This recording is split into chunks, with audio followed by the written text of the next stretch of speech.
If it's your dream to work at a man company, all you need is to register for this free.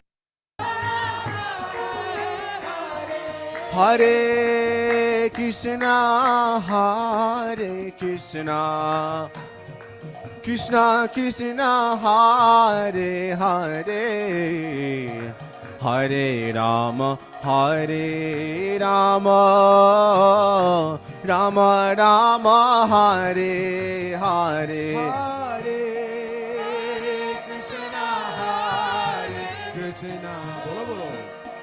Krishna Krishna, Hare Hare, Hare Rama, Hare Rama, Rama Rama, Hare Hare.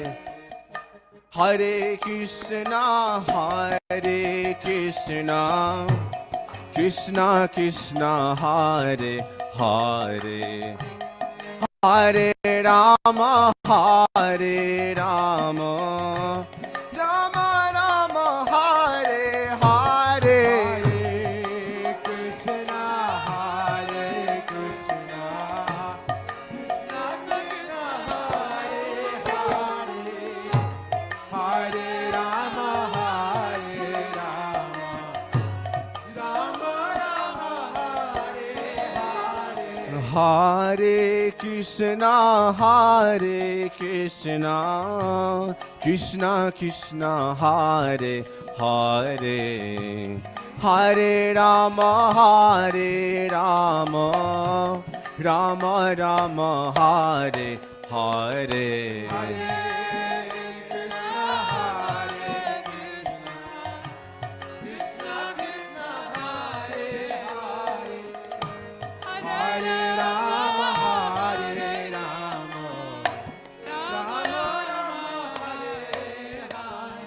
Hare Krishna, Hare Krishna, Krishna Krishna, Hare Hare, Hare Rama, Hare Rama, Rama Rama, Hare Hare.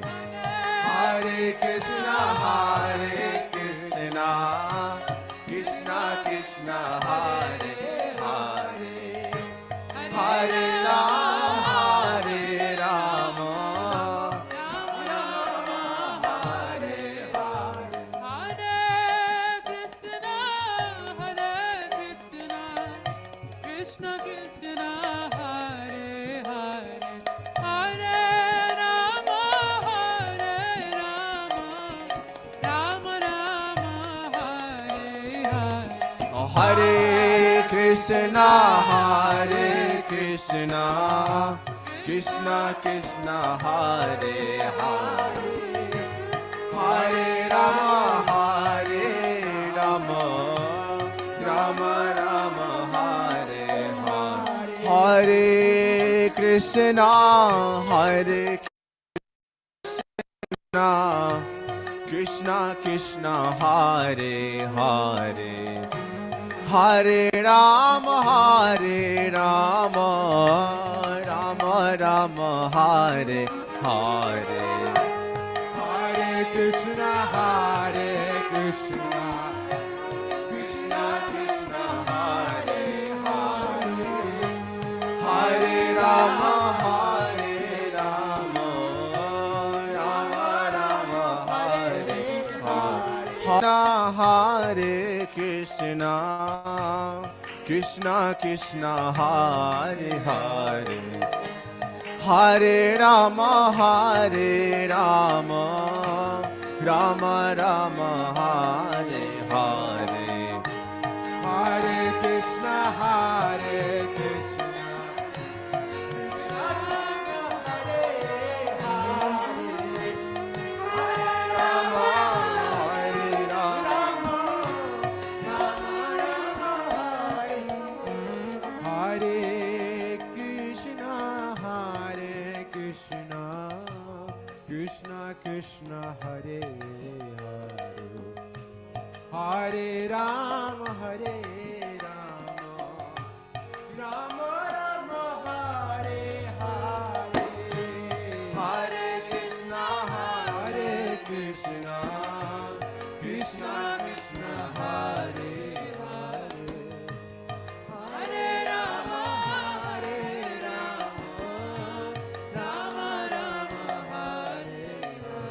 Hare Krishna, Hare Krishna, Krishna Krishna, Hare Hare.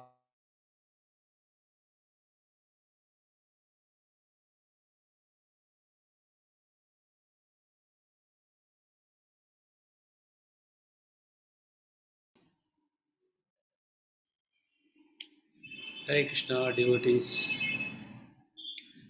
I have great pleasure to welcome all of you for today's session on Bhagavad Gita, the 13th chapter, the concluding lecture. The topic is nature, enjoyer, and consciousness. So we have already been discussing this, how Lord Krishna has been addressing the 6 questions raised by Arjun. Uh, the last part of the answers, that is Prakriti and Purusha, that will be given today. Otherwise, Jnanam, Jneyam, then the other 2 questions were, what was that?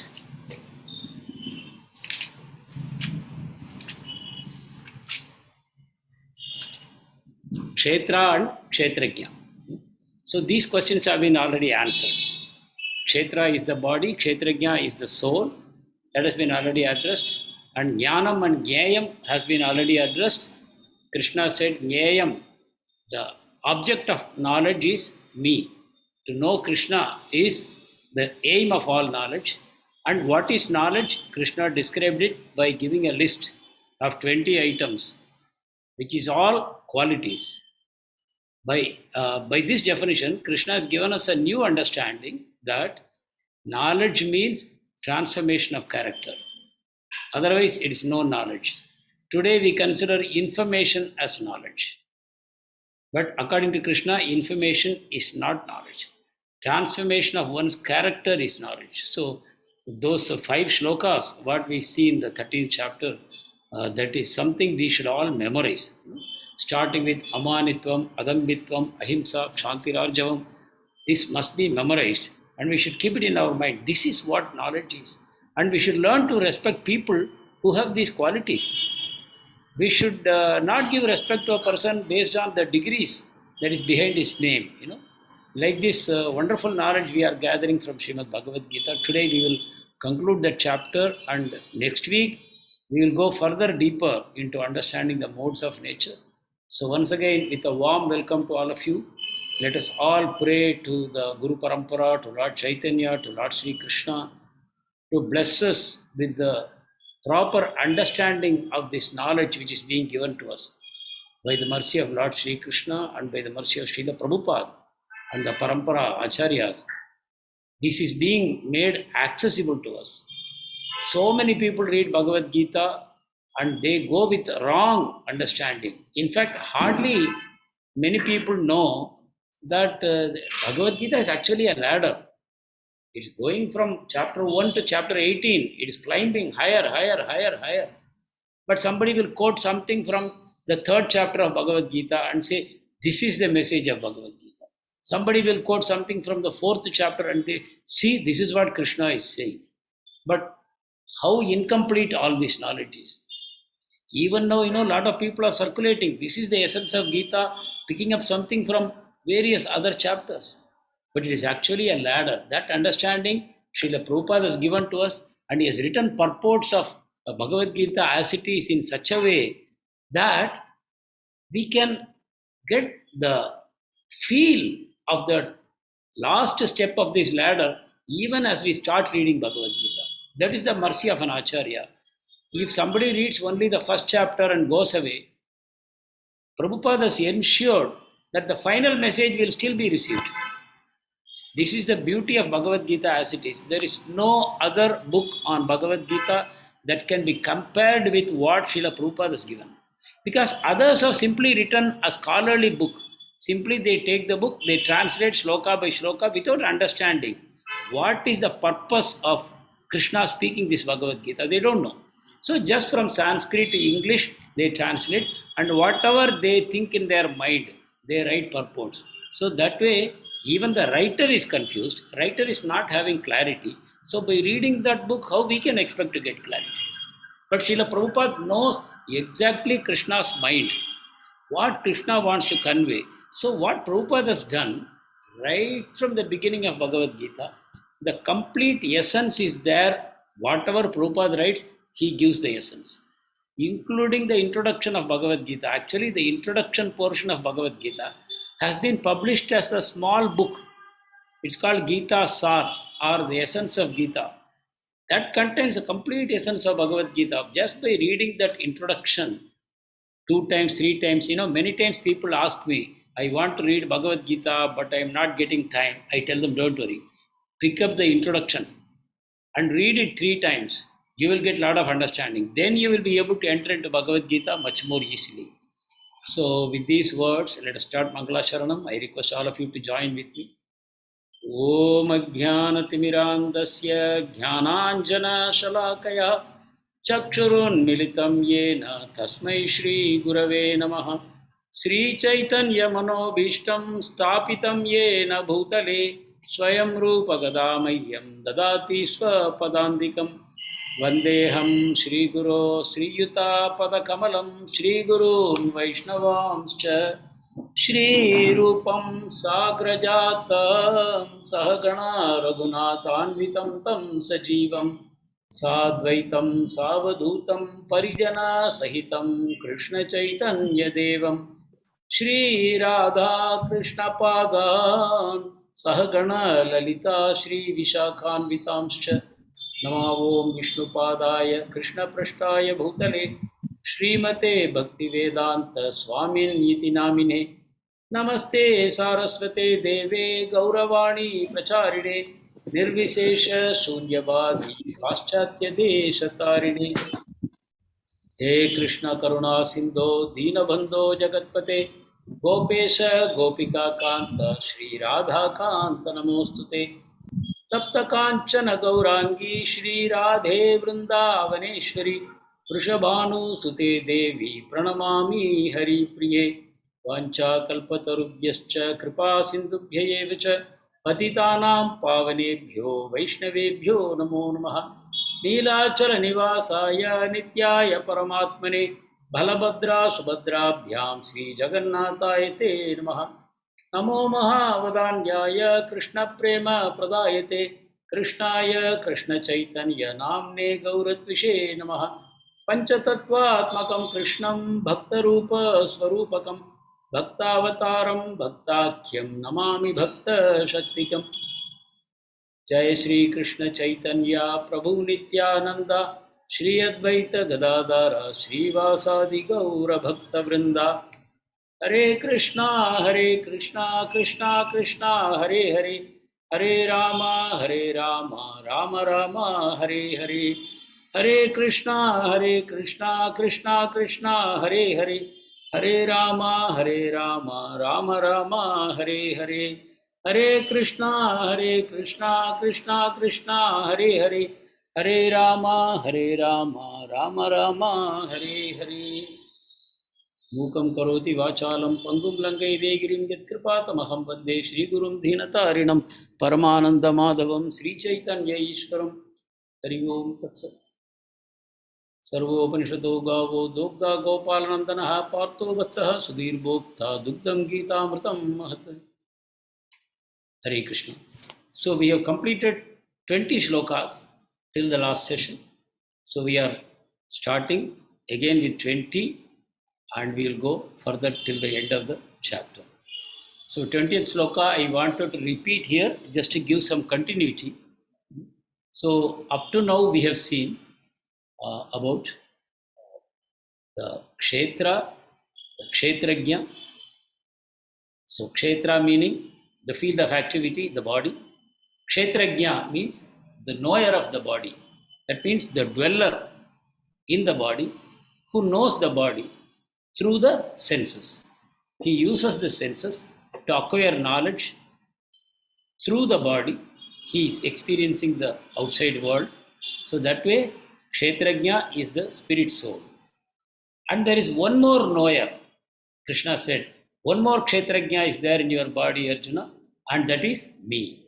So Krishna said, I am the one more Kshetrajna who is also in the body. And he said, I am the Anumanta.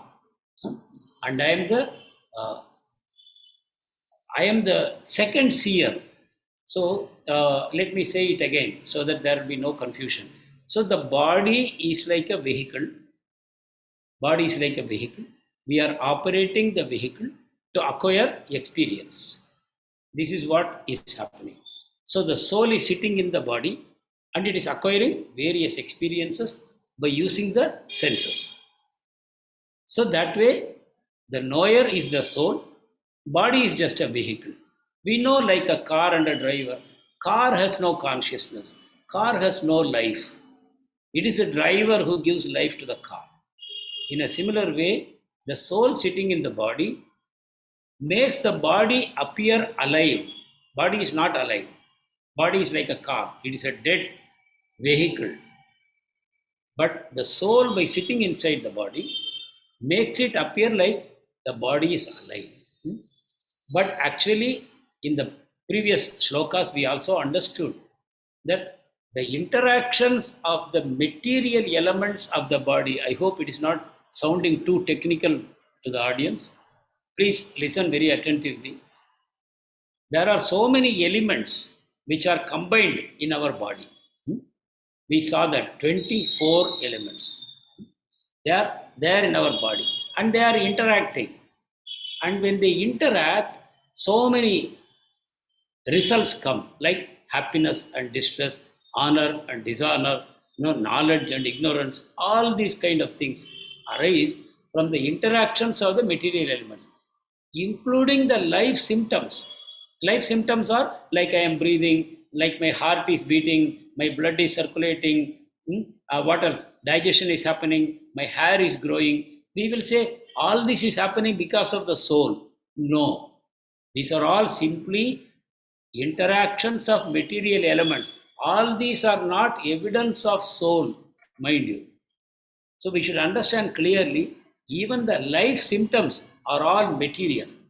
They are nothing to do with the spirit. The spirit is simply sitting inside the heart.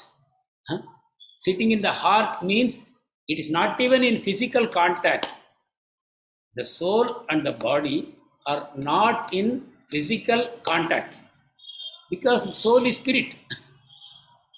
Like oil and water, they cannot mix. They will always remain separate. Similarly, the soul is in the heart, but it is not touching the heart. Soul is floating in the heart region. It is floating in the region of the heart. How it is floating? It is floating in the prana. Prana means the life air. The life air which is keeping us alive. Right? The life airs are circulating. Prana, apana, vyana, udana, samana. Like that, there are different vayus. They are operating inside our system. And this prana is a vayu, but it is a very, very subtle vayu. Meaning, it is not made of atoms. We know generally vayu is made of atoms. Air is made of atoms. Oxygen, nitrogen, hydrogen, like that, argon, neon. They are atoms. But this prana is not like that. It is something finer than atomic. It is more like an energy. And in that energy, the soul is floating in the region of the heart. And that is what keeps everything moving. Okay. So I have given you a slightly technical explanation, mainly to make you understand that the soul and body are totally different. We are the soul. We are not the body. But if you think about it, we have the least knowledge about the soul. Though it is a fact that we are souls, but we have least information about the soul. We have maximum information about the body. That is also not complete. Like the other day I was explaining, I cannot control the way the hair grows on my head, or I cannot control my digestion, I cannot control my circulation, I cannot help my assimilation. They are not in my hands. They are controlled by some other force which is sitting in the body. Somebody gets a heart attack, till the moment he gets a heart attack, he doesn't even know a heart attack is coming. Somebody gets a stroke, he doesn't know. Someone is looking at him, hey, you are not looking normal. Your lip is drooping. and you are not walking steady, the person doesn't know that even a stroke is coming. So our knowledge of the body is very, very incomplete, but still we are identifying ourselves with this body. But we are really the soul, but we have least knowledge about the soul. And we say we are living in the modern era. Everything is scientific, everything is rational. We learn everything by empirical evidence. We say all these big, big things, but actually we are big fools. Whoever claims he knows more, he is a bigger fool than the rest of us. If someone humbly accepts, yes, there is a lot that I do not know, actually that person is more wise than the rest of us. So now, having said that the soul is sitting in the body, there is one more soul which is also sitting in the body. So this is another shocking news for us. We thought, okay, body, soul, all right. But what is this one more soul? Yes, there are two souls sitting in every living body. One soul is identifying itself with the body. So if you ask me, who are you? I will say, I am Kalanidhi Das, and this body is me. So that is the soul. The soul. It is identifying itself wrongly with the body. That is all of us. We are the soul, misidentifying with the material body. But there is one more soul sitting by our side, but we don't even know. We don't even know our soul. What to speak of one more soul sitting by the side. So we have no clue about one more soul in our body. But that soul is constant companion. Wherever we go, whichever body we occupy, that companion is going with us. Always sitting by our side, watching our actions. So he's called Upadrishta. We are the Drishta. Drishti means sight, right? Drishti means sight. Drishta means seer, the one who is seeing. So we are the Drishta, the soul. But there is a Upadrishta, meaning additional Drishta. Whatever you are seeing, he is also seeing. So that is the super soul. And another interesting information is this super soul is the same in every body. There is one soul in one body, there is another soul in another body. There is a different soul in every body. The soul knows only that body, and it differs from body to body. There is another soul. But super soul is one only, which is an expansion of Krishna. And that is sitting in everyone's body. So it's so difficult for us to understand. There is a Paramatma sitting in every body, but you say it is the one Paramatma only sitting in every body. So we can understand by this simple example. You can imagine your gas burner at home, cooking gas. That burner, we put one lid on that, correct? And we see a lot of tiny flames coming out of that. Tiny flames, each independent tiny flame coming from each tiny hole in the cap. But if we remove that cap, you will see one flame below that. It looks divided into so many tiny flames, but below that it's only one big flame in our gas stove. In a similar way, Paramatma is one, and he is the Atma of the universe. Paramatma is the soul of the universe, Vishwa Atma, and that Atma is sitting in every body, along with the soul. Whichever soul is sitting in that body, by the side of that soul, this super soul is also sitting. So ultimately it is only one super soul. So all this we have understood in our earlier session, and we also were told that one who knows this, the Kshetra, the Kshetrajna, and the two Kshetrajnas within the body, and how they function, what is the relationship between them, such a person becomes purified and achieves the ultimate goal. They go back to God only by understanding. So again, don't think that simply by attending this class and getting this knowledge, and if I give you an exam, you will give the correct answers, you will get 100 out of 100. That is not a guarantee that you will go back. So there we have to understand the difference between knowledge and realized knowledge. There is a difference. What is the difference between knowledge and realized knowledge? Knowledge means information. It is sitting in the head. That is information. That knowledge is not realized knowledge. Realized knowledge is when it descends from here into the heart. Meaning, you know it for a fact. Now it is simply an information. Information does not transform you. But when the information descends into your heart, then you are transformed. Your entire personality, your character, the way you deal with the world, the way you process information, it changes completely. That should happen. Then it is realized knowledge.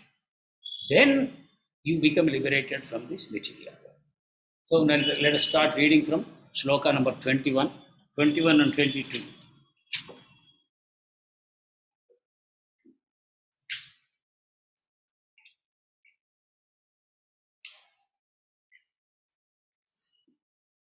कार्यकारणकर्तृत्वे हेतु प्रकृतिरुच्यते पुरुषः सुख दुःखानां भोक्तृत्वे हेतुरुच्यते पुरुष प्रकृतिस्थो हि भुङ्क्ते प्रकृतिजान् गुणान् कारणं गुणसङ्गोऽस्य सवसद्योनि जन्मसु.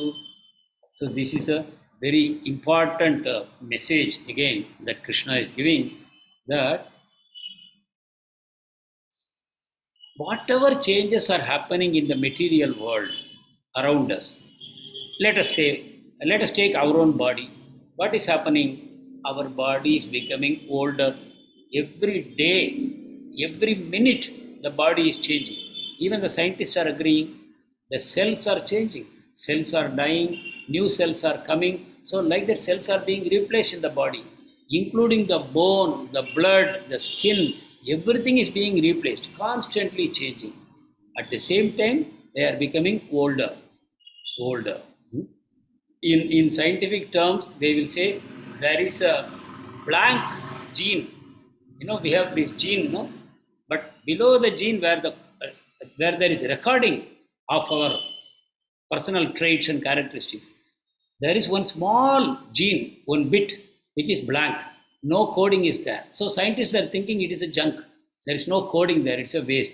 But now they are understanding that the size of that gene decides how old are you or how closer to death you are, that junk gene. So that is becoming smaller and smaller and smaller as we grow older and older. And when it becomes very small, that means death is very near. So anyway, so the body is constantly changing. Our hair is becoming gray, our senses are becoming weaker, our bones are becoming rickety, we are getting arthritis, rheumatism, all these situations, teeth begin to fall off, vision begins to fail, like that. So all these changes are happening around us. Similarly, the world around us also, the mountain is becoming flat thanks to modern technology. Somewhere the ponds are closed and then you see high-rise buildings are rising. So when there is a big rain, there is a flood everywhere because the water doesn't know where to go. Till yesterday, the water would have gone into a pond or it would have drained in a channel. But channel has disappeared, pond has disappeared. Where the water will go? So things around us are constantly changing. But all these changes are produced by Prakriti. Prakriti is making all those changes. What about the soul, Purusha, who is sitting inside? The Purusha is the cause of suffering and enjoyment. That's all. So, please understand this difference. The more you pay attention, the more you will be able to understand the key message of Bhagavad Gita. One side is Prakriti, other side is Purusha. The Prakriti is producing all external changes, which we are observing with our senses. Whatever changes around us, it is all because of Prakriti, not because of Purusha. But many times we say, I have done this, I have done that, I achieved this, I failed in this. Like that we say. That is because we are wrongly identifying with the body. But actually we are not the body only. We are a soul sitting in the region of the heart, floating there. We cannot do anything. Who is doing? Prakriti is doing. Who is guiding the Prakriti? Paramatma, who is sitting by our side. Paramatma is telling the Prakriti, hey, the soul wants to do this, so you do it. Paramatma instructs the Prakriti, do it, because the Prakriti simply obeys the super soul, who is simply Krishna. So Prakriti obeys his instructions, but super soul is sitting by the side of the soul and he is aware of the desires of the soul. Accordingly, he is instructing and Prakriti is executing. Okay, so broadly you understand this. So the soul is simply a witness. Nothing more the soul is doing. Soul is incapable of doing anything. Soul is simply like a prisoner inside the body. The soul has got spiritual senses, but those senses are all put in chain and it is dumped into this body. So now it can act only through the physical senses, which are very incomplete. And whatever desires the soul is having, by misidentification with the body, that is executed by Prakriti under the instructions of Super Soul. So this is the connection. So nature produces all material changes, cause and effect. Whatever we say cause and effect in matter, that is done by nature, that is Prakriti. But the soul is the cause of all suffering and enjoyment. Why? Because soul is wrongly thinking I am the body. So whatever happening to the body, it is happening to me.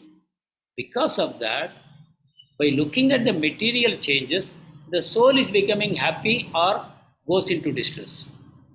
So the suffering and the enjoyment is coming from the soul, but all external changes are coming from nature, including the changes in our mind.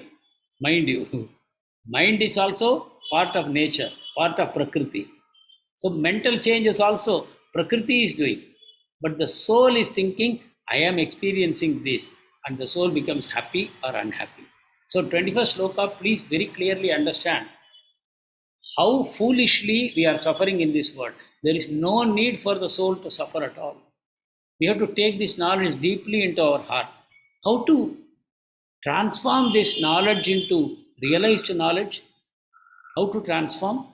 Chaitanya Mahaprabhu has given the easiest way.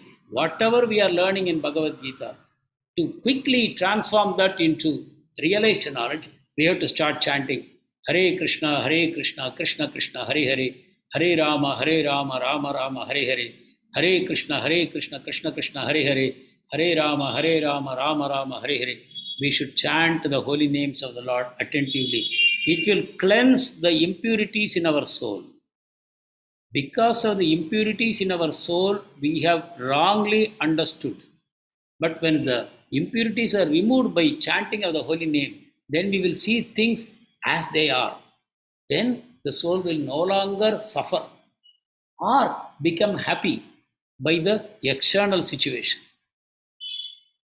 Please understand this. External situation will stop having any influence on your soul if you regularly chant. Because this knowledge by itself will not help you. But this knowledge should be transformed into realization. You will realize that I am a soul. You will realize I am not the body. Then your life will change. Then you will become more attracted towards the super soul and not towards the outside world. And in the 22nd shloka, further Krishna is telling, living entity becomes attached to the ways of living in this world because of three modes, that is sattva, rajas, tamoguna. We will see that in the next chapter. We will see about the modes in the next chapter. But right now, let us get this message. The living entity becomes attached to Prakriti, to matter, by the three gunas. If you are in tamoguna, you are most attached. That means you are in deep ignorance. If you are in sattva guna, your attachment is somewhat less. Your intelligence is functioning in a much better way. But still you are bound only. Whether it is sattva, rajo, tamoguna, you are still bound only. So this binding by the modes makes sure that the living entity will not become free from the body. So there are 84 lakh species in this world, and the soul takes birth in one of these species. Depending on past karma, at the time of death, what was my desire and what kind of actions I have performed, accordingly, my next birth will be determined. So, once I get into a body, let us say I get into a pig body, after that, I have no more control. The soul has entered into pig body. Now the pig body will behave like a pig only. It will not behave like a human being. So the pig will be attracted towards stool. It will be so much attracted to stool, it will run towards stool wherever it can find it and eat it. If you give halwa, it will reject it. It will be attracted to stool helplessly because it is the nature of the body. The pig body means you are attracted to that. You will do certain activities. So this is what, if you become a dog, then you will start barking helplessly. Then what the dog eats, that's what you will eat. If you become a cow, you will have the same traits of a cow. Or if you get into a human body, which is dominated by tamoguna, then you will behave in that mode helplessly. Tamoguna means you become a drunkard, you become a smoker, you become a drug addict, you are constantly engaged in sense gratification. You don't try to improve your life.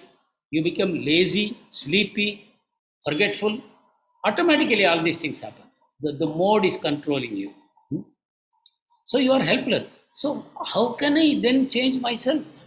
This is the question. Then how can I progress? If I am helplessly controlled by my body, then what can I do? So that is where the most important message is given. We have a choice. In any situation, the choice is with the soul. That is never taken away. This is the quality of the super soul, and we also have that same freedom. Freedom of choice in the human form, not in the animal form. If you take a pig body, dog body, cow body, nothing you can do.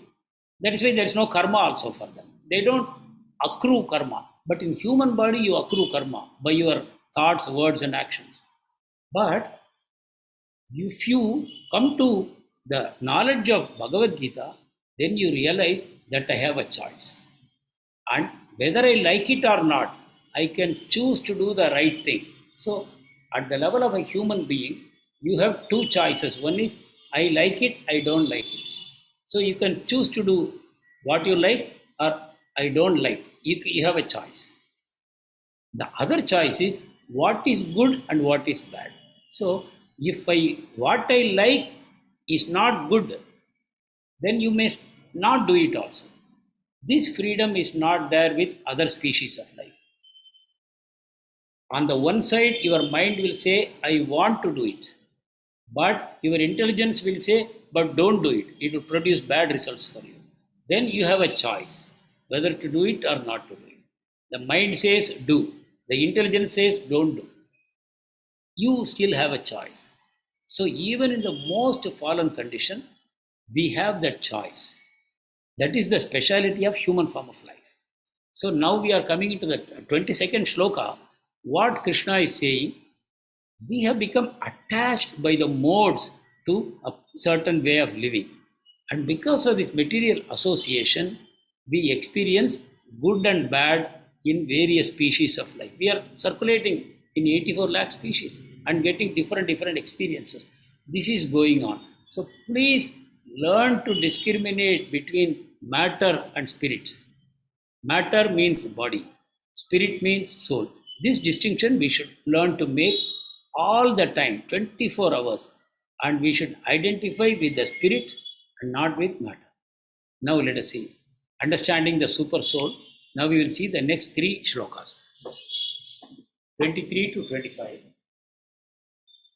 Upadrishta numanta cha bharta bhokta maheshwarah paramatmeti chapyukto dehesmin purusha paraha yayevam veti purusham prakritim cha gunai saha sarvata vartamanopi nasa bhuyo vijayate ध्यानेनात्मनि पश्यन्ति केचिदात्मानमात्मना अन्ये संख्येन योगेन कर्म योगेन चापरे.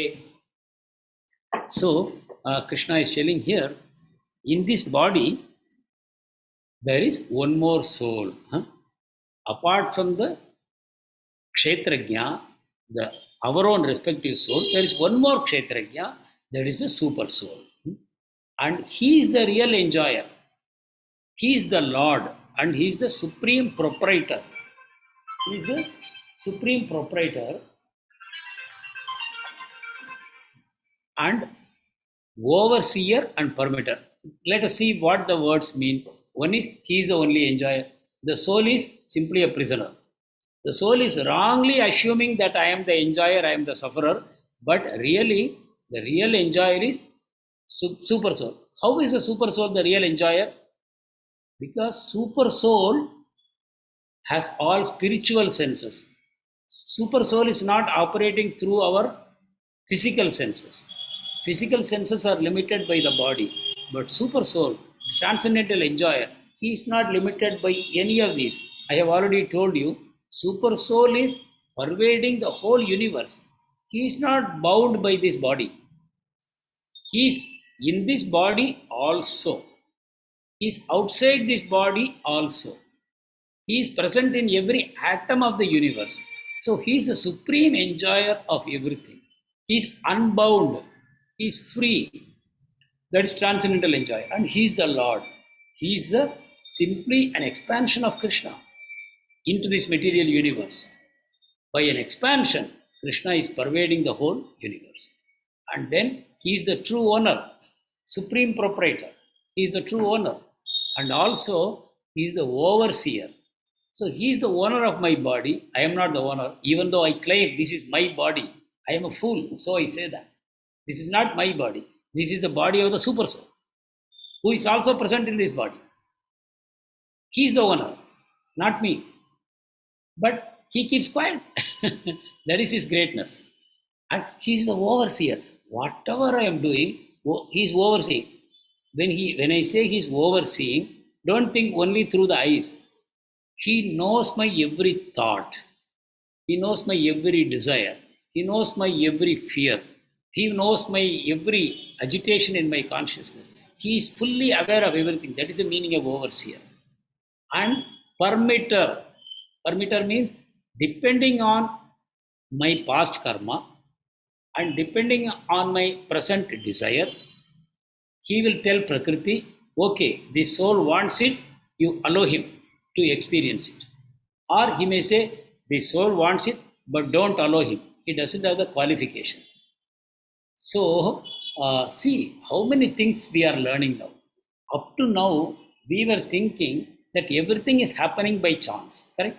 What the modern scientists are saying, our scientists are saying simply that there was a big bang, some matter exploded, and the universe has come into being because of the explosion. So the matter exploded, the matter was not alive.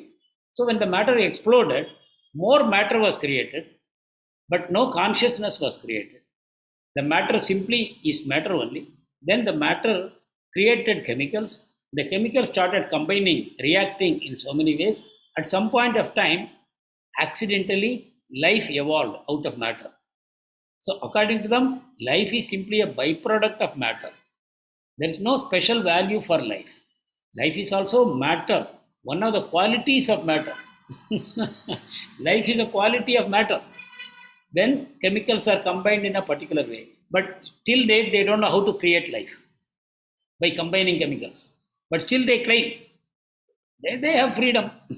All governments are supporting science. So they can claim anything. Even though they say we make experiments and then only we come out with theories, but actually it's not so. If they can't understand something, they will speculate and come with a theory. And they will put it in all the textbooks so that our children will learn the same thing. So they are thinking that this is all matter only.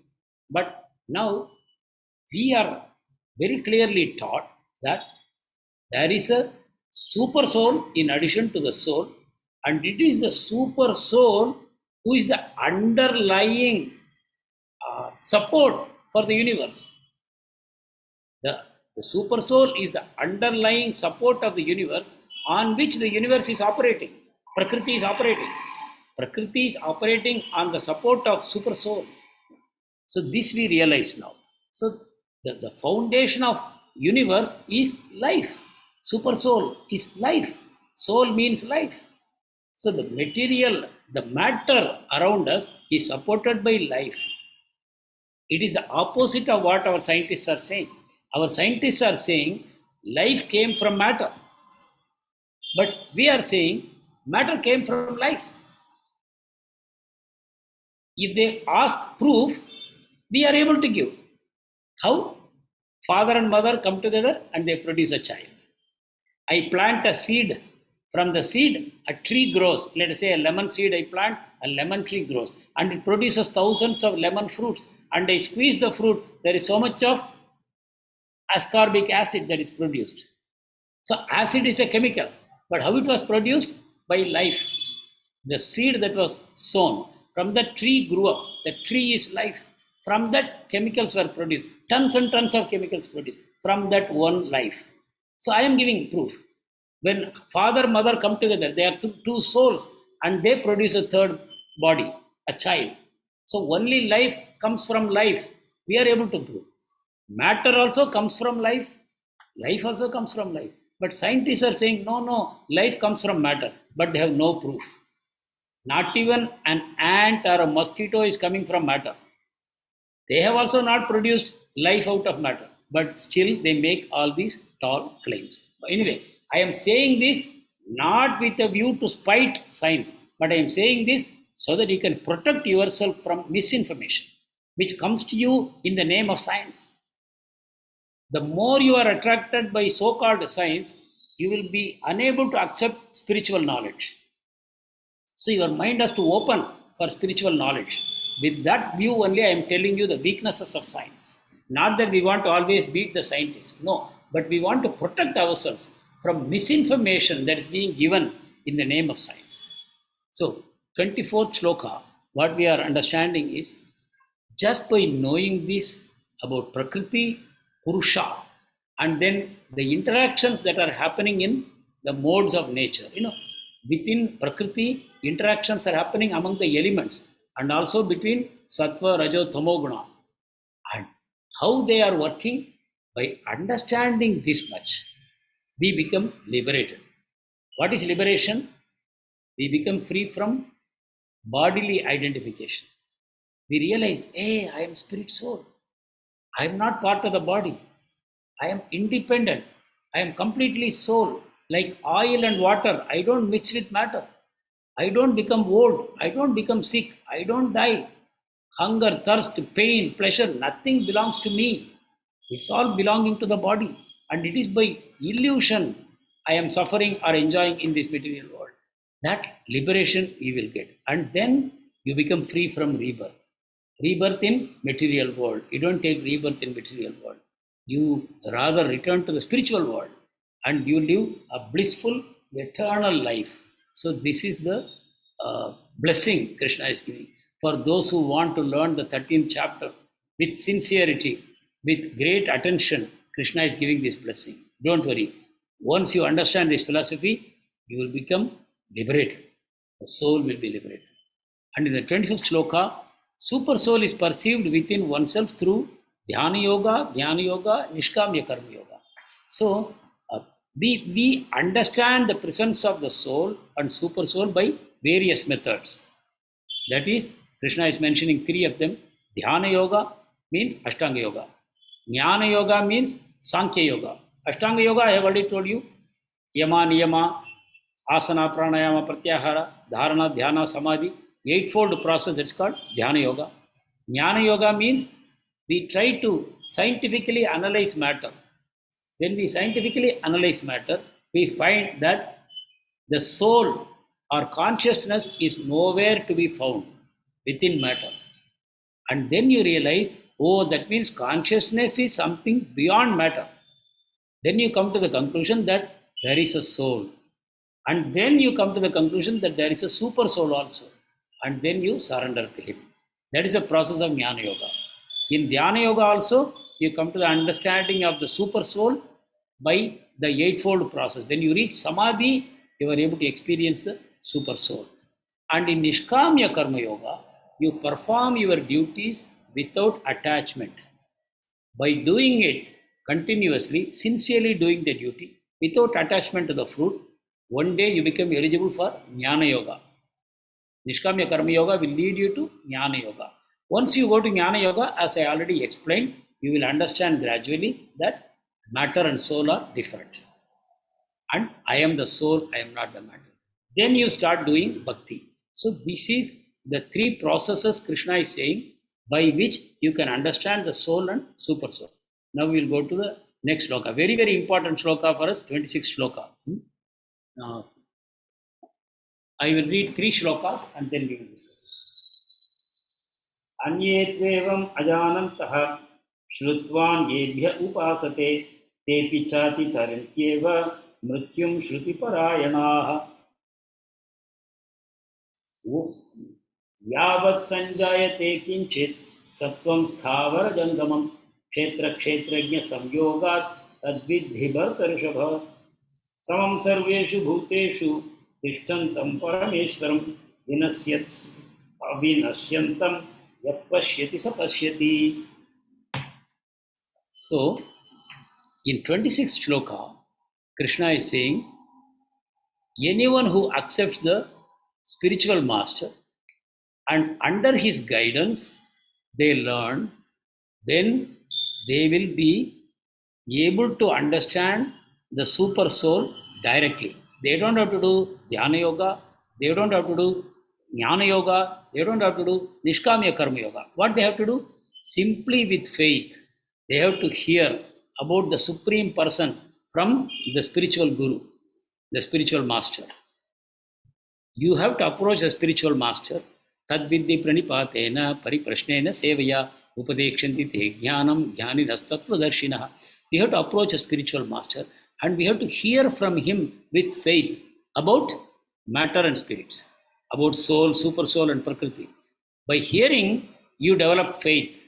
And then what you start doing? You straight away start worshipping Krishna. By this, you achieve your highest goal very easily. This is the easiest process.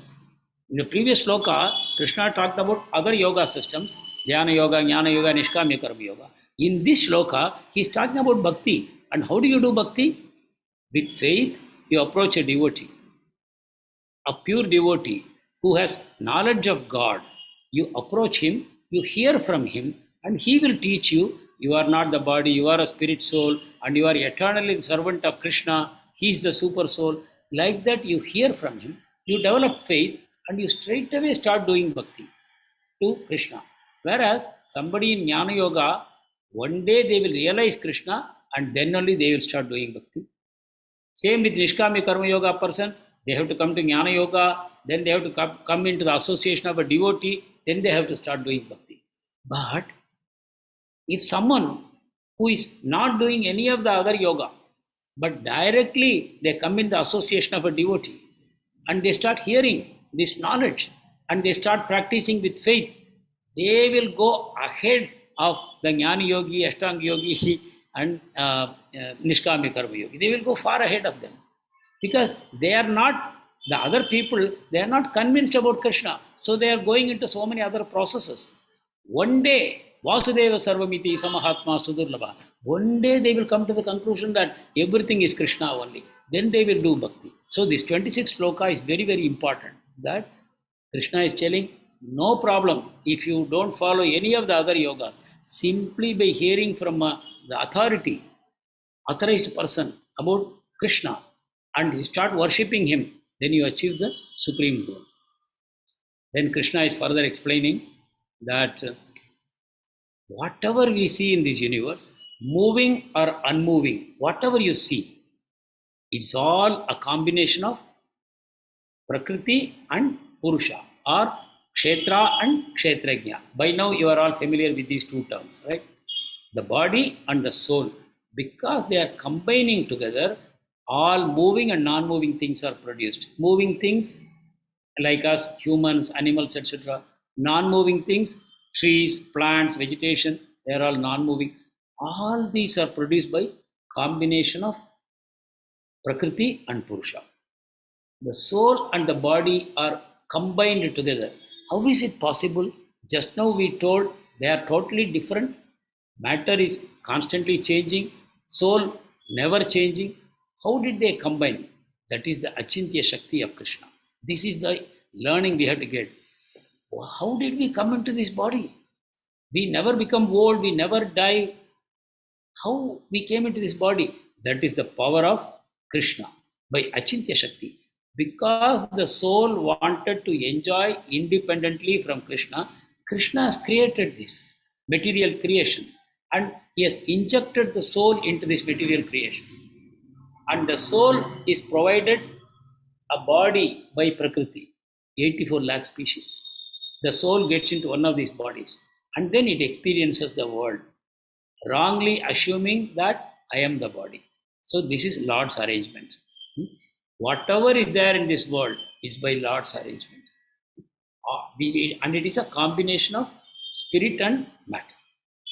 And if you are able to see this combination operating in this world, that is Prakriti, then Kshetra and the two Kshetragyas, if you can see these three working in all the bodies, then you become free. Then you become really the seer. Otherwise, we are seeing bodies only around us and we think the body is alive. But the body is never alive. It's a combination of three things. One is the body, second is the soul, third is the super soul. So it's a combination of three everywhere around us. By knowing this, your vision is purified. Otherwise, our vision is not pure. The scientists are deep into ignorance because they think this matter is everything. And the more they study the matter, the more complicated it becomes. And they will never see the end of it because they are assuming that everything is happening by chance only. Everything is by chance. There is no life. The life is simply a product of matter. So they don't give any importance to life. Because of that, they are deeply into studying matter, which is actually illusion. We will study as we progress further, we will see that matter is all illusion. Temporary, comes and goes, right? So all the scientists are misled. Why they are misled? Because the scientists are making a wrong assumption that there is no God, there is no designer, there is no intelligence behind creation. They assume there is no purpose for this creation. They assume there is no goal for this creation. Because of these deficiencies in science, they are constantly misled and they suffer and they put other people to suffering. Now, so the remedy for all this problem, we have to develop equal vision. Let me read 29 and 30 shlokas. Samam pashyan hi sarvatra samavasthitam ishwaram nahinasthyatmanatmanam tato yati param gatim prakrityaiva cha karmani kriyamanani sarvasha yah pashyati tatatmanam akartaram sa pashyati. So we have to see the super soul. This is important. When you want to develop equal vision, you must see the super soul. Why? Because when you see matter, you see variety. You see a pig and you make a frown on your face. When you see a cow, then you become a little compassionate. When you see a mosquito, you become very angry with it. Like that. For some people, you show respect. For some people, you show complete disrespect. For some people, you show love. Some people, you show hatred. Why? Because we are reacting on the basis of the body. We don't have equal vision. So how to become equal, develop equal vision? You must see the presence of super soul in everything. As I already said, super soul is not only within the bodies, super soul is within every atom. The whole universe is totally pervaded by the super soul. The super soul is the underlying of the entire universe. Not only underlying, within everything in the universe, he is completely pervaded. So when you see super soul everywhere, then you will see everything equally. Then you will not become degraded by the mind. Why? Because mind only says, I like this, I don't like this. I want this, I don't want this. Right? The mind creates prejudices and preferences. That is degradation. Because you develop attachment and aversion. But when you see super soul everywhere, then you are ready to approach transcendental destination. What is transcendental destination? Beyond matter. You are able to go towards the Supreme Lord, Brahman. And one who sees that activities are done only by the body, whatever is happening in this world, everything is because of body, and body is Prakriti. Alive, not alive, it's dead. Prakriti is dead, body is dead, no consciousness is there. All activities are done by the body only. It is not alive. And we realize that the self, that means soul, is not doing anything. The soul is simply sitting inside, witnessing. Soul is drishta. Drishta means witnesser. Drishti means vision. Drishta means seer. And super soul is upadrishta.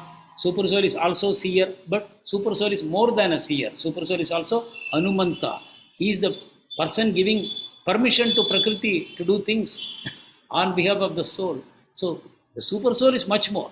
But as far as soul is concerned, it is only a seer. And then by seeing, it develops happiness and distress. Happiness and distress. This is what is happening. 31 and 32.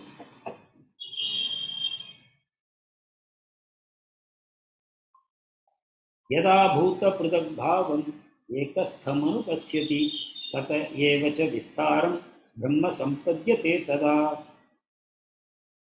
अनादित्वा निर्गुणत्वात् परमात्मायम् अव्ययः शरीरस्थोऽपि कौन्तेय न करोति न लिप्यते.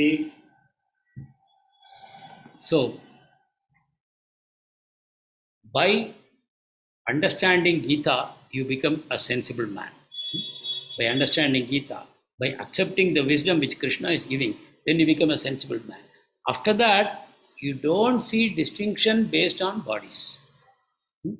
You don't see distinctions based on bodies because you see everything is super soul and he is expanding bodies everywhere. You know, super soul has got legs and hands and eyes and ears and nose everywhere. We have already seen in the 11th chapter.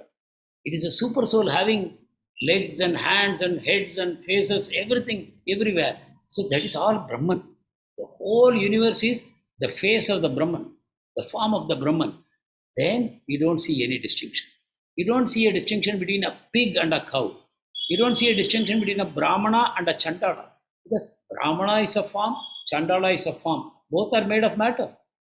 A cow is a form, a dog is a form. Both are made of matter. Gold and mud, a lump of mud and gold. No distinction. This is all simply matter. So, that way, a sensible man doesn't see any distinction. He sees the super soul is spread everywhere and everything is within the super soul. Super soul is within everything and everything is within super soul. Then you develop a Brahman conception. Then you are never you are neither attached nor you are averse to anything.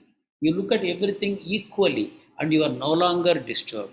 So if you develop this vision, if you see everything from the vision of eternity, what is eternity? Super soul is eternal. Super soul is not born, it doesn't grow old and it doesn't die. So if you have that vision of eternity through the super soul, then you understand that my soul is also imperishable, just like the super soul. My soul is imperishable. Qualitatively, it is the same. And my soul is transcendental. My soul doesn't belong to matter. It is beyond matter. And it is beyond sattva, raja, tamo guna. And then you realize, I am not the doer. Soul is not the doer. Everything is done by Prakriti. Then you are no longer having the mood of a doer. You will no longer think I am doer. And same way, you will no longer think I am the enjoyer. When you are not the doer, you are not the enjoyer also. Even though you are present in a body, see, we are still having our body, but still, by knowing that I am not the body, I am a spirit soul, I have nothing to do with this body, then you become liberated. Even though you are still in this body, you have not died, but still you become liberated. Whatever happens to this body, you are not disturbed. Good and bad will not trouble you anymore. So this is the direction in which Krishna is leading us. Out of his pure love to all the souls who are all his children, Krishna is guiding. Don't worry, Arjun. Don't be disturbed by what is going on around you. You are a spirit soul. You have nothing to do with this matter. Matter will be constantly changing, but soul is unchanging. Super soul is unchanging. And soul and super soul are qualitatively one and the same. They are both Sachitananda. This kind of wisdom Krishna is giving. That means Krishna wants to make us free. Krishna is not trying to make us dependent on him. Today, you see, there are so many institutions, there are so many gurus. What do? They impress the disciple so much. The disciple is eternally dependent on that guru. They don't make them independent. They make them totally dependent, and they look at the guru like God. Or the guru claims that I am God only. This is going on. But you see in Bhagavad Gita, Krishna is liberating us by making us understand that I have nothing to do with matter. I have nothing to do with matter. By accepting this knowledge through a spiritual guru and practicing as directed by him, by chanting the Hare Krishna Mahamantra, our soul becomes totally cleansed. And when the soul is clean, it is liberated. Contamination means bondage. Freedom, complete clearing of contamination means freedom. So let us read the next two shlokas. Very nice examples are given here. 33, 34. Yata sarvagatam saukshmyat akasham nopalipyate sarvatra avastito dehe tathatma nopalipyate yata prakashayatyeka kritsnam lokamimam ravihi kshetram kshetri tatha kritsnam prakashayati bharata. So Krishna is giving the example of sky. Sky is everywhere. I have already explained to you, sky is not the blue thing we see above us. That is not sky. Sky is actually everywhere. Sky means space. It is space which is extending in all directions. Above us, it is space. Below us, it is not earth. Below us is also space. Earth is simply occupying a small portion of space. Every object is occupying space. So, first and foremost, there is space everywhere. I am sitting in space, you are sitting in space, everything is space only. So, that space is spread everywhere. And so many objects are kept in the space, but space is not contaminated. Space is not mixing with anything. I move some object here to there, there to here. Space is unaffected. Space is there only. It is the same way with the soul and the super soul. It is not mixing. Even though we appear to be in a body and we are undergoing experiences, but the soul is totally separate. It doesn't mix with the body.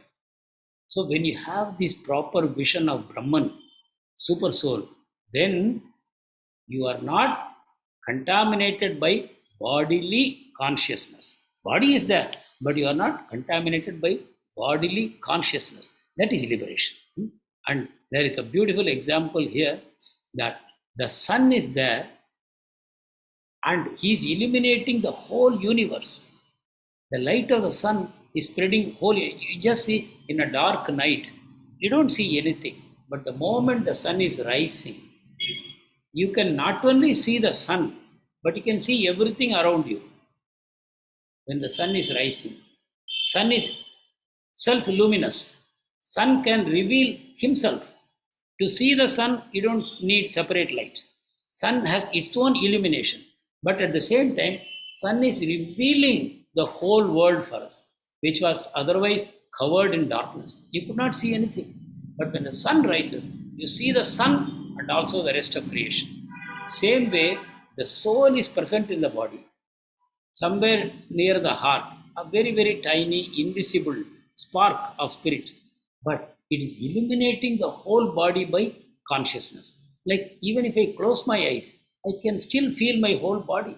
From my head to the toe, I can feel. Why? My consciousness is spread throughout my body. And what is that consciousness? That is the power of the soul. The soul is a tiny spark in the heart, but its consciousness is spreading everywhere. Like if there is a small lamp, the flame is in one place, but the light of the flame is distributed throughout the room. Same way, the consciousness is spread throughout the body. So we have to understand the consciousness belongs to the soul. Consciousness belongs to the soul. My soul is conscious of my body only. But Supreme Soul or Super Soul is conscious of all the bodies. As I have already explained, Super Soul is everywhere, all pervading. So Super Soul is aware of all the bodies. Not only that, the Super Soul knows past, present, and future. Because Super Soul is present within Prakriti. Whatever transformation is happening in Prakriti, it is recorded in the Super Soul. So Super Soul knows everything, but the body knows our soul knows very little. But by surrendering to the Super Soul, you become totally free. So we come to the last shloka of the chapter. So it is about attaining the supreme goal. 35th shloka. Kshetra kshetrajna yoryevam antaram jnana chakshusha bhuta prakriti moksham cha ye vidhuryanti te param. The translation. Those who see with eyes of knowledge the difference between the body and the knower of the body, and can also understand the process of liberation from bondage in material nature, attain to the supreme goal. So, what we should know? We should know the difference between our body and our soul. When I say our soul, I am not correct. Because we are the soul only. So, it's not my soul. Like, we say save our souls. It is not my soul. It is me. The soul is me. So I should know the difference between the body and me. I am different. Body is different. By how can I see it? With eyes of knowledge. So that means we cannot see with our eye. We should see with our ears. Because the spiritual master gives knowledge through the ears. We are hearing Bhagavad Gita through the ears. By that we get the knowledge.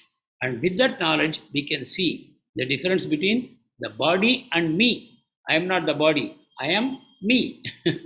I am a conscious spiritual being. That's what I am. And I should also understand how to free myself from bondage with this body. I have become bound to this body. How to become free from this body? If I know it also, then I attain to Krishna. I can go back to Krishna. So what is the process of liberation? We already saw Nishkamya Karma Yoga, Dhyana Yoga, and then Jnana Yoga. But the other process is Bhakti Yoga. This is the process of liberation. The perfect process of liberation for the age of Kali. Just by doing Bhakti Yoga, we can free ourselves from the bondage in material nature. And within Bhakti Yoga, there are so many processes. But the most important and the easiest process and the prescribed process for the age of Kali is to chant the holy names of the Lord. Let us chant 3 times. Hare Krishna, Krishna Krishna, Hare Hare, Hare Rama, Rama Rama, Hare Hare, Hare Krishna, Krishna Krishna, Hare Hare, Hare Rama, Rama Rama, Hare Hare, Hare Krishna, Krishna Krishna, Hare Hare, Hare Rama, Rama Rama, Hare Hare. Thank you very much. Jai Srila Prabhupada. Hare Krishna.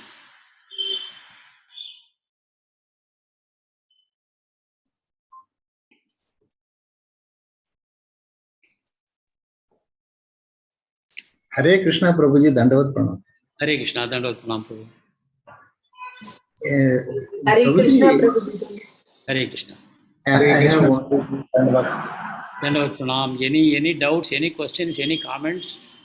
Prabhuji, I have one small clarification. Yes, Prabhu, please go. Doubt. Prakriti, does it include our Kshetra also? Yeah. Prakriti is another name for Kshetra. Kshetra, we are talking about the body, but the entire material nature is called Prakriti. So Kshetra is made of Prakriti only. Basically, we talked about 24 elements. I hope you remember. Yes. Earth, water, fire, air, space, mind, intelligence, ego, then the aggregate, then the 5 working senses, 5 knowledge gathering senses. All these things put together, 24 elements. The whole universe is made out of that, and our body is also made out of that. So when we refer to the universe, we use the word Prakriti. When we refer to our body, we say Kshetra. Kshetra means field of activity. We are using this body to perform actions and to gain experience. So within this body, we have Karma Indriya and Jnana Indriya. Karma Indriya means working senses. Jnana Indriya means knowledge gathering senses, like my eyes, ears, nose, etc. They gather knowledge, sensations, experiences. So, in this way, the soul, by coming into this body, it is getting different kinds of experiences. And it is liking something, disliking something. So, in that process, it is accruing karma also. So, this is the story of Kshetra. Kshetra and the Kshetrajna. And the whole thing is operating within Prakriti. Within Prakriti. Is it clear, Prabhu? Yes, Prabhuji, I got a doubt, Prabhuji. Yes, Prabhu. Hare Krishna. Is it true that the soul, while we are sleeping, Yes. the body Ah. tied by a tag, and when we awake, it comes back to the body? Actually, see, let us understand, we have a mind also. That mind is also made of matter only. It's not that mind is different. It's all matter, gross to subtle. Earth is the most gross. Intelligence, false ego is the subtlest, but it is all matter only. So, the whole Prakriti is considered as illusion. Illusion in the sense, it is all temporary. It has been created by a reflection of the Lord's internal energy. So it is temporary. It will come and go by the will of the Lord. So we say it is an illusion. This illusion is created only so that we will have different kinds of experiences here. So in that case, the soul going out of the body by using a thread and going into the astral space and having so many experiences, and they call it as dreams, and then the soul comes back. It's all stories. Ultimately, it is the soul which is using the kshetra. Now, when I am awake, I am using this body. When I am dreaming, I produce another body made of subtle matter. That body is made of mind, intelligence, and false ego. That's a different body. In that body, the soul is getting another set of experiences. Again, I wake up, I come back into this body. So that way, for having any experience, we need a body. So when we are awake, we have this body. When we are sleeping, we have another body. That's all. Thank you, Prabhuji. Thank you, Prabhuji. Thank you. Thank you, Prabhuji. I lost the connection in between. Thank you so much. Thank you, Prabhu. Hare Krishna. Hare Krishna. Prabhuji. Hare Krishna. Sorry, one more question. Yes, Prabhuji. I have a question, can I? Yeah. Hare Krishna, Prabhuji. Hare Krishna. Prabhuji, I don't know. I don't know whether I am committing anartha by asking this, but there is a question like whether the super soul which sits inside me, inside other beings, is the same quality as the supreme God, or it's like our souls are divided parts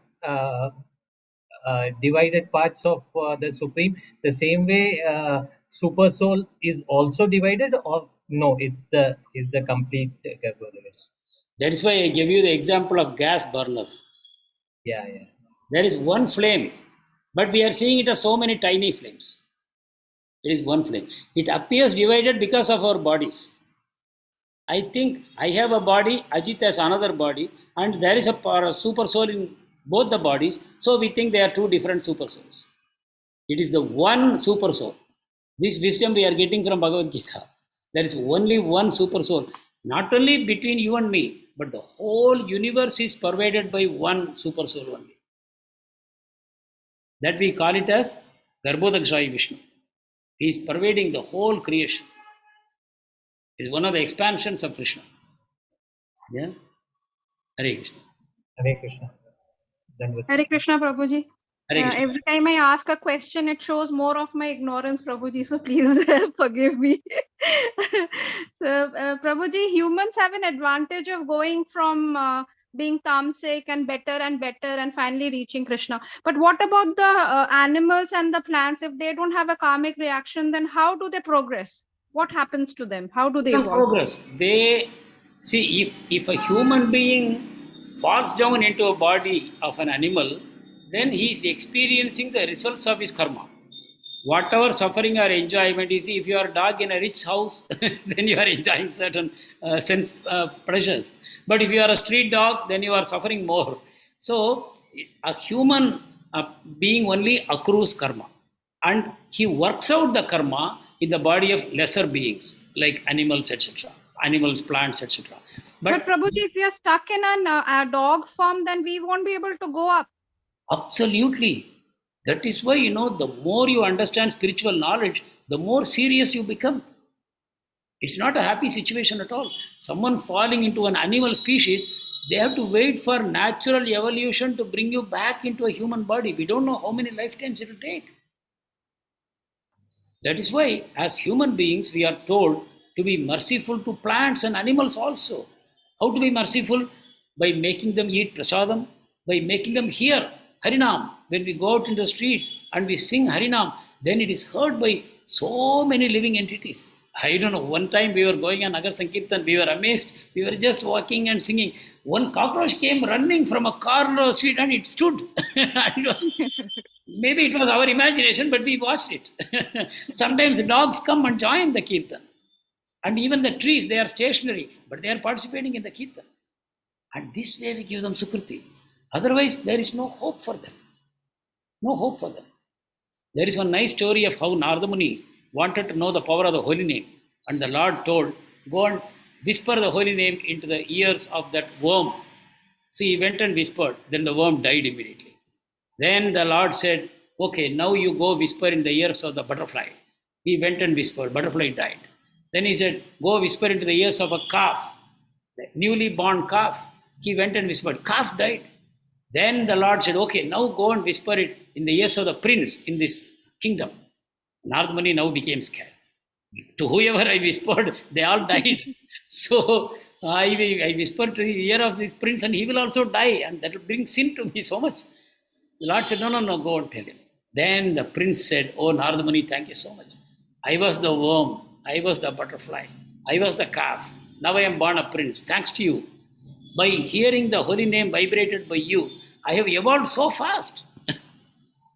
So this way we can help those who are in lesser bodies. They are all souls like you and I. They all have the potential to go back home, back to Godhead. But they are suffering in those bodies and they are helpless. Like Prabhupada said, in 84 lakh species, if you happen to be born into the body of a pig, you have no choice but to act like a pig. Your consciousness will be so completely covered. You will be forced to act like a pig. This is the position. So only in human form we have this choice. And how badly we are misusing that choice. We are still behaving like animals. We are still trying to enjoy the same pleasures that are available to animals. Eating, sleeping, waiting, defending. Ahar, nidra, bhayamaitunam. So we are wasting our very precious time. The time you have in a human form is the most precious. All other time has no meaning at all. But in human form, it becomes so precious. So we should be very, very careful. And thank you very much, Mataji, for asking this question. This is the lesson that we should carry from this today's class. Hare Krishna, Prabhuji. Hare Krishna. Prabhuji, relating to the same thing, I had a doubt, Prabhuji, because I have heard some of my elder relatives say that if we are born in an animal body, then because we don't have any karma, we don't have any rebirth. So how is that? This is the conjecture. See, this is the problem, no? If someone has not read the scripture, they feel free to speculate. Yes, Prabhuji. They feel free to speculate. So Actually, in Srimad Bhagavatam, Brahma, after he tests Krishna and is totally defeated, then he prays to the Lord in 60 beautiful shlokas. 60 beautiful shlokas. Brahmadeva is praying and he is telling, there is simply no way to understand you except through devotion. You can get true knowledge only through performing devotion to Krishna, the person. Otherwise, you will be carried away by mental speculation. And you will think, I am so intelligent, I can know the ultimate truth. But Brahmadeva says, I am the first created person. But I admit that I don't know anything about Krishna. And we ordinary mortals, we have big PhDs behind our name. We are sometimes scientists, we are great research scholars, and we think we are competent to give any opinions, and that has to be right. Otherwise, how we can have a Darwin's theory or a Big Bang theory, etc.? It's all somebody's opinion, and they feel they are so great that they can speculate on the creation of this universe. Hare Krishna. Prabhuji, one more small doubt, Prabhuji. Prabhuji, what about those living beings? Like some people are born mentally and physically challenged, na Prabhuji. Then what about them, Prabhuji? Like, do they get a better birth because they don't have any karma in this birth, na Prabhuji? Like they can't speak, they can't perform any sins. See, all of us have got something called prarabdha and aprarabdha karma. Okay. Prarabdha karma is what we undergo in this lifetime. Okay. So it is like, your life script is already made. Yeah. It's called prarabdha. You will experience it in this lifetime. Okay. So to that extent, your punya account and pava account will be reduced. Okay. By undergoing happy situations, your punya account is debited. You undergo some suffering, your sinful account is debited. Yeah. But you are simultaneously performing some actions. By that, your punya account is increased or sinful account is increased. Yes, sir. So this is what. So if a person has taken birth in a challenged body and they are unable to do anything, exercise their free will, yes, then they are as good as an animal only. Oh, So okay. if animal has no karma, they also have no karma. Okay. But they will only spend whatever prarabdha was there for this lifetime. Yeah. But the prarabdha is so small. Aprarabdha is like a Himalayan mountain range. Okay. That is waiting for us in future lifetimes. What does aprarabdha karma exactly mean, Prabhuji? We have taken unlimited lifetimes. Births. Okay. Births. And in all those births, we have performed. We have accumulated. Yes. And in one lifetime, supposing we spend 10 karma, but we add 100 karma. Correct. The karma is only increasing, not reducing. Yeah. Yes, We Prabhuji. take birth to reduce our karma, but in effect, we are increasing our karma. Yes, sir. Particularly in the age of Kali, we are increasing our bad karma unlimitedly. Yes. Yes, sir. So that way, it is impossible to speculate, because prarabdha is there, aprarabdha is there. We don't know what the birth of that person next will be, whether it will be a superior birth or an inferior birth. One thing is, if somebody is born into such a highly challenged body where they cannot even experience freedom of the mind, then some very serious sin is being worked out. Okay. Some very serious sin is being. That much only we can say. Beyond that, we cannot. Yes, Prabhuji. Thank you, Prabhuji. Hare Krishna. Dandavat pranams.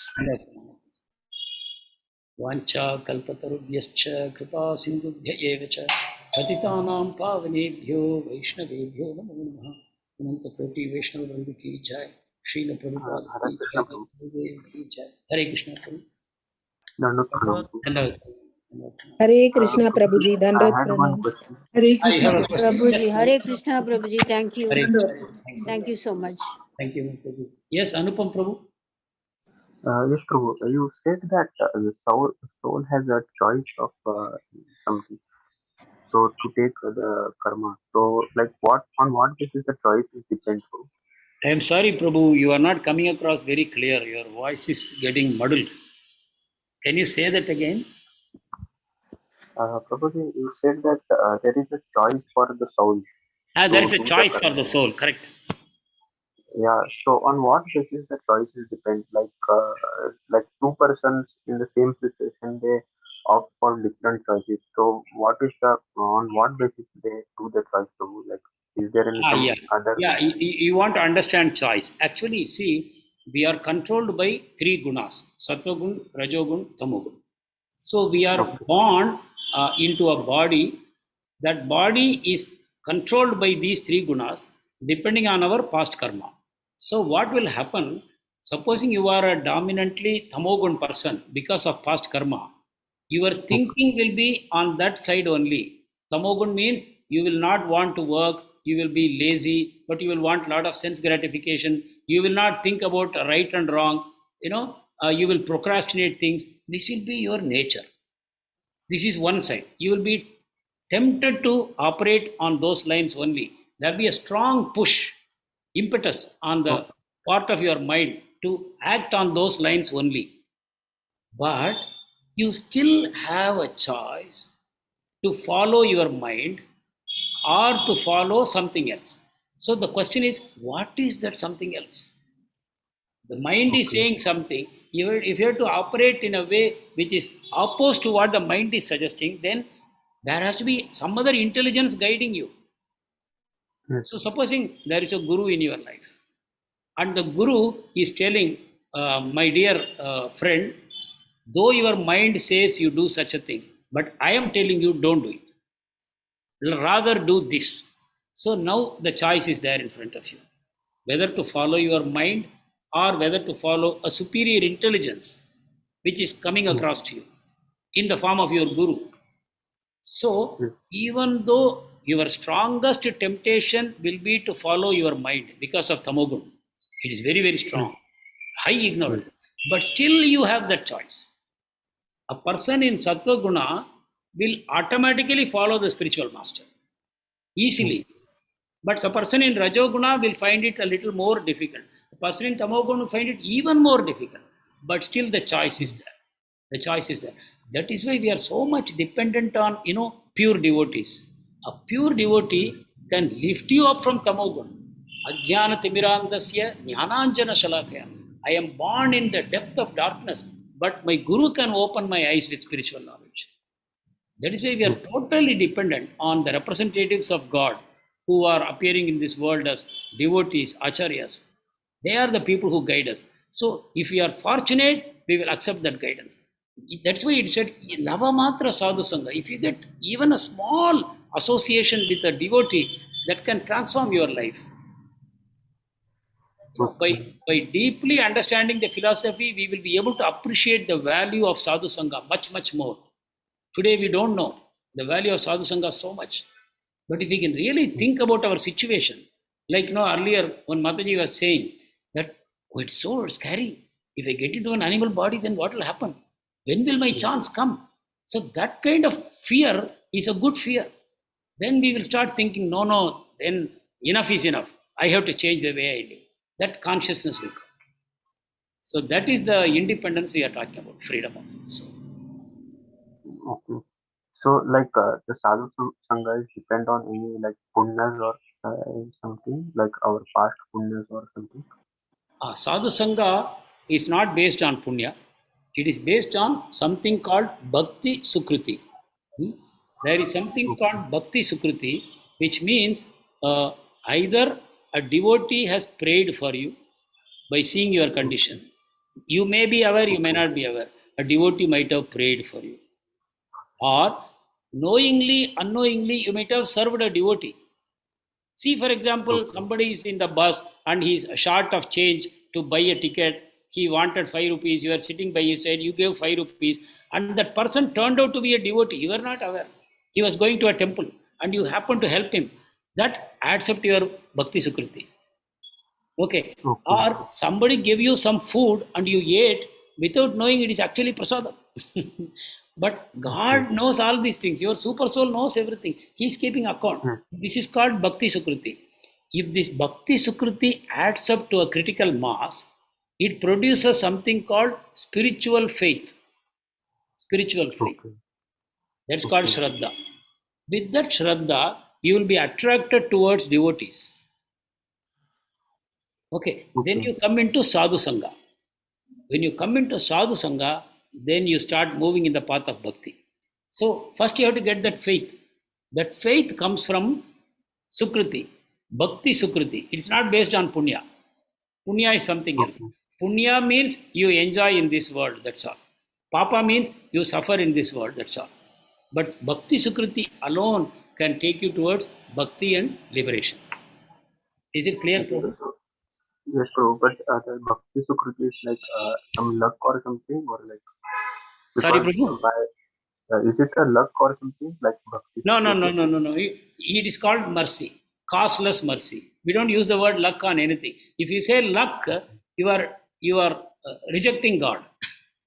Because there is nothing called luck, Everything we have already seen, Paramatma is everywhere. So everywhere there is consciousness. Nothing is chance, nothing is luck. Okay. Everything there is an awareness, consciousness which is guiding everything happening in this world. And mercy, yes, both God and God's representatives, they give mercy, and that mercy has no cost. So for somebody it may be available just because you happen to live in a street where there is a devotee also living, but then you cannot say, oh, it is luck that I am living there, because mercy is something that works beyond luck. It is simply costless. Okay, but Prabhu, like the mercy also, it some people they will be in very much in bhakti, but some people will not be. So like this thing also, like we said mercy. So is it also like equal on everyone, or somewhat like on what basis the mercy is happened on a Yeah. specific person? Prabhu, until you come into sadhu sangha, Okay. so it is dependent on your shraddha. Until you come to sadhu sangha. But once you have come into sadhu sangha, then it is all left to you. Now you can use your intelligence, you can use your choices, that you want to go more and more into satsanga and take advantage of what is being made available to you and progress. That speed you progress in spiritual line is left to you. How fast you want to progress. You see, some people make rapid progress, some people are stuck, some people stagnate for a while, then they make quick progress. Whatever it is, nothing is predictable. But until we come into that sadhu sangha, we are on a, like a water on a lotus leaf. We are just floating. We don't know whether we'll roll off into the water or we will survive. That is why sadhu sangha is important. Instead of waiting for something to happen automatically, rather we should run towards sadhu sangha. Prabhuji, in this connection, Prabhuji, if I am able to chant, say, for 2 days, and if I am unable to chant for 4 days, then again I am able to chant for a few days, and I'm not able to chant for a few days. Does that mean that I'm falling down? Is it the true meaning of falling down?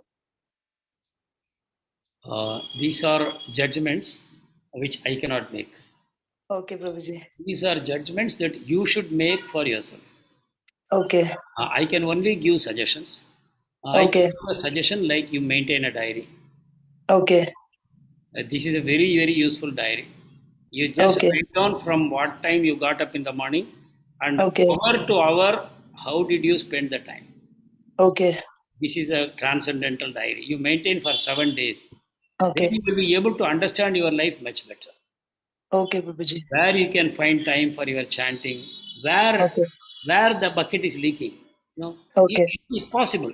So by becoming more aware of how you are spending your time, it can give you an impetus for giving more of it to spiritual life. Otherwise, to simply sit and speculate, it's not sufficiently helpful. Okay, Prabhuji. You scientifically study for 1 week. Just maintain this diary. End of the day, look at the diary for 5 minutes. Okay, it will give you a clear picture. In the sense that I was just wondering if this also comes under falling down, the meaning of falling down as a devotee. I cannot say that. Prabhuji. Yeah, how can I say that? Only you will know. Okay, Prabhuji. You will know. See, there may be some person who apparently is not chanting, but they are crying in the heart to the Lord. Please help me. Yes, Prabhuji. Please help me. So that if I say something, it will be violent. If I speculate something on your condition, it will be causing violence to you. Okay, Prabhuji. I cannot say that. I can only encourage you. Please find some time. Please do the minimum rounds. That you find somehow time. These are the things I can say. Yes, I cannot Prabhuji. say, Mataji, you are falling down. I cannot say that. No, Prabhuji. It's not that way, Prabhuji. I was just trying to understand the meaning of the phrase falling down in devotion. That is what I was trying to understand. One of my mentors told me that if you find you are stagnating, that means you are falling down. Because he said there is no stagnation in spiritual life. Yes, Prabhuji. Either progress or regress. Yeah. There is no stagnation. So if somebody Yes. says, I find my spiritual life stagnating, then they should realize they are actually falling. Yeah. This I heard from a mentor. Okay, Prabhuji. Hare Krishna. Thank you, Prabhuji. Prabhuji, Hare Krishna, Prabhuji, I Hare- have one doubt.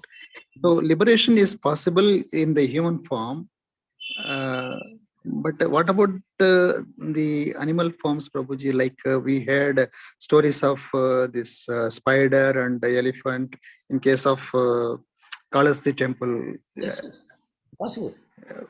Can It's you? possible. If a devotee intervenes, see in this case, this elephant and spider were obviously remembering their past life. See, Okay. you have heard the story of Jadabharat. Yeah.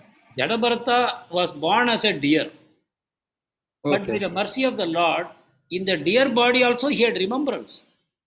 Okay. That in my previous life I was a king, Bharat Maharaj. But because Okay. at the time of death I was so much attached to a deer, I have been given this body. So in the Okay. deer body, he was very, very careful not to become attached to his dear mother and dear father. Okay. He Okay. was very careful. He lived around hermitages. And he never Understood. feasted on green grass. It was available. But he would eat only dry grass, not to develop attachments. Okay. Same way, the spider and elephant we are talking about, by the Lord's mercy, they had awareness of their previous lifetime. Okay. And they were serving the Lord. So the body is not important there. The Understood. consciousness was aware. That is important. Thank you. Thank you, Prabhuji. Thanks for the clarification, Prabhuji. Hare Krishna. Thank you. So Uh, we'll all meet again Hare next. Krishna, Prabhuji. Very nice class, Prabhuji. So thank you. Dhanwad. Hare Krishna. Hare Krishna. Hare Krishna, Prabhu. Hare Krishna. Prabhu, you said that mercy will infinity equal on every living soul. I again didn't hear you well. Prabhu, will the mercy of Lord Yes. will be on every soul? Like that. Yeah. That mercy. It is like sunshine or rain. It falls everywhere. It falls on the rock also. It falls on soft plowed soil also. But depending on where it falls, it produces different results. So we have Okay. all, got our, we have developed some gunas, sattva gun, rajogun, tamogun, or to some extent we have developed a transcendental mood. Depending on that, it acts on us. Mercy acts on us. We should give it a Okay. chance. Yeah. Okay.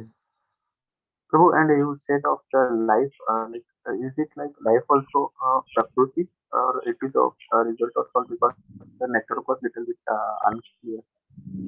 I am really sorry, Prabhu. I don't hear you. Is it now audible too? Yeah, I can hear some sound, but now you said, is it not audible? I could hear that. But sometimes when you Okay. speak, I'm not hearing. Yes. Yeah, Prabhu, there is a network issue. Uh, Actually, you said of the life. So the life is also a part of Prakriti, or what is also it is part of?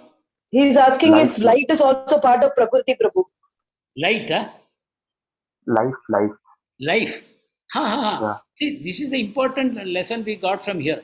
Life symptoms is part of material interaction. The material elements, by interacting, they produce life symptoms. What are life symptoms? My hair is growing, my heart is beating, my cells are growing and dying. All these things, symptoms of life, blood circulation, assimilation, respiration, elimination. These are all life symptoms. This is all part of Prakriti, not soul. Okay. It's not part of the Kshetragya. It is part of the Kshetra. The interactions of the elements of material nature. Okay. Is it clear, Prabhu? Yes, now It it is clear. it is only the consciousness which is the symptom of the soul. Okay. And how to understand consciousness? Just sit with your eyes closed and free yourself from every kind of body consciousness. Ultimately, you will still have what is left consciousness. Or another way to know it is when you have a deep sleep, no dreams also. When you wake up, you say, I had an excellent sleep. I did not even have dreams. So, when you did not even have dreams, you are not aware of this body and you are not aware of a dream body also. But you are still saying, I had a deep sleep. How do you say that? That is evidence of that consciousness, pure consciousness. Okay. Is it clear? Yes, yes. Swapna, Jagrat. These are two states of consciousness. Beyond these two, there is called Sushupti. Yes. Sushupti. Sushupti is deep sleep state. There Yes. only consciousness is present, pure consciousness. That is the nature of the soul, pure consciousness. Yes. Okay. Correct. So thank you once again. We'll meet next week. Hare Krishna. Hare Krishna, Prabhuji. Hare Krishna, Mataji. Hare Krishna.